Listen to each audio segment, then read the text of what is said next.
There was a man working for the Foreign Ministry of Uzbekistan called Mr. Umarov, and I was back in Tashkent and I walked into Mr. Umarov and then I said, I'm on my way back to Mez and we're all wanting to go over into Afghanistan if we're able to do it. What do you think? He said, we're going to put you all on a barge tomorrow. Maybe half a dozen or 8 foreign correspondents got on a grain barge. I was standing on the barge and I was just watching us moving into Afghanistan, moving down the river. I got to Mazar-e Sharif in time for a siege of Taliban captives of Marshal Dostum's. He calls his castle the Kalajangi. A whole bunch of Taliban captives had been brought in from Talakhan, so far away, but they hadn't been disarmed. They'd just been put on these trucks and brought in, and they got to the Kalajangi the first week of October, and they saw CIA agents, one of whose name became quite famous, Johnny Span. The Taliban guys saw this and they realised that they had indeed been taken captive and even been disarmed. They realised something was going on here. Up go the Shalwar Kameez, out come the AK-47s, RPGs, and they basically laid siege to the Kalajangi for the next 5 days. And that was my introduction to war corresponding. I moved to Istanbul because it was pretty obvious that, you know, the war on terror was rolling out. Next stop, Iraq. So from Istanbul, I was able to drive to the Salopi border, and I covered the Iraq war. As a freelance journalist, I covered up in Kabul as the bureau chief for the French news agents AFP. That was 2009, and I've been pretty much covering Afghanistan since then. President Obama had declared Afghanistan the good war, which was the reason that I took the job, because I thought if Obama is calling this the good war, I'm going to be at the top of the news agenda for however long this takes. And I think around about May 2009, there was an election and coming up, which was also at the height of the war, and not a week, maybe not 4 days went by really without there being a serious attack in central Kabul where we were. There wasn't a big attack, suicide attack, siege, whatever, for let's say a week. We all started getting nervous because we knew that it was coming soon. It was a very frightening time to be there.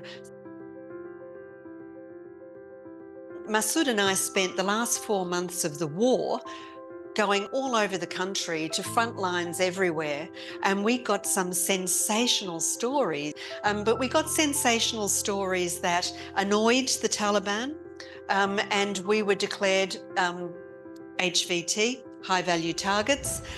One stage in Charkind, which is a district of Balkh, we were ambushed and chased across wheat fields at night by moonlight. That was quite an adventure, listening to the RPGs and AK-47s get closer and closer as we gingerly walked across these fields. We pretty well saw what was happening and how the cities were falling. We saw the strategy that the Taliban were using. It was just quite incredible the way it all unfolded. And we went to Herat. Initially, we were going to be there for 2 days. We got trapped for 5 days because the Taliban were shelling the airport and the airport road. So we were sitting there and I said to Masood, we're watching Herat fall. When Herat falls, Kandahar will go. And after that, Kabul's not too far behind. You have to decide what to do. He had a Dutch visa that expired on the 31st of August, but he said you can't just turn up, you know, with a day to go on your visa. You have to kind of look as if you would be in the country. We got back to Kabul. We went to the Turkish Airlines office and I changed my ticket. He bought a ticket for the 15th of August. He were on the last commercial flight to leave Afghanistan before the Taliban entered Kabul and it was all over. Of course, we didn't know that. We touched down, we left, it was an 8:30 flight. Of course, it was late. Wheels up at 9:10. We touched down in Istanbul 6 hours later, put our phones on, all over. Truth is that I'm driven by the story. I love the story, and I feel like I'm one of the luckiest people in the world because I get to go all over the world and talk to amazing people and see amazing things. Now I'm in Karachi. This is amazing for me. If I, pinch myself, get out of the traffic, talk to people, everything is an adventure, and that's how I see it.